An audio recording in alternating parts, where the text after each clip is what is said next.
ভাই আমরা কিন্তু সবাইকে সব রিল পাঠাইতে পারি না।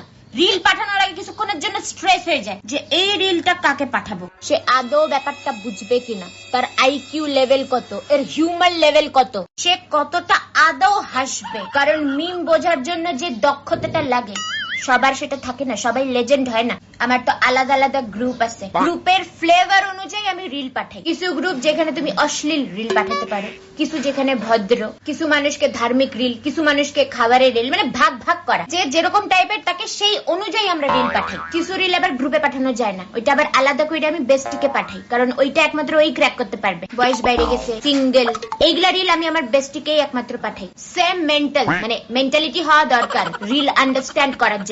মানে কত ভাবতে হয়, এ তো ডার্ক জোক বুঝবে না, এ তো টেলা, অর্ধেক জিনিস ওকে এক্সপ্লেন করতে হয়, এও হাসবে না, এ তো রিলে রেসপন্সই করে না, রিয়াক্টও দেয় না। আমি যতটা হাসলাম এও কি অতটাই হাসবে? একে তো অলরেডি 30টা পাঠায় রাখছি, ওইগুলাই দেখে নেই। রিল পাঠানো আমার একটা হবি বলতে পারো, থাক বুঝবে না। কিছু জিনিস যেগুলো অলরেডি আমাদের সাথে ঘটে গেছে সেই রিল গুলো আমাদের বান্ধবীকে পাঠানো আমাদের কর্তব্য। আজ ব্রো আজ কয়েকটা গ্রুপ আছে যেখানে রিল পাঠানো রীতিমতন প্রতিযোগিতা চলে, কে কার আগে রিল পাঠাবে। কিছু কিছু লোক যারা আছে রিল পাঠানোর পর বলবে এটা আমি দেখছি, উদ্ধার করছো, তো দেখছো যখন পাঠাও নাই কেন, অন্য বেস্টি হয়েছে তোমার। এখন এই রিলটাও কাকে পাঠাবা ভাবতেছো তো?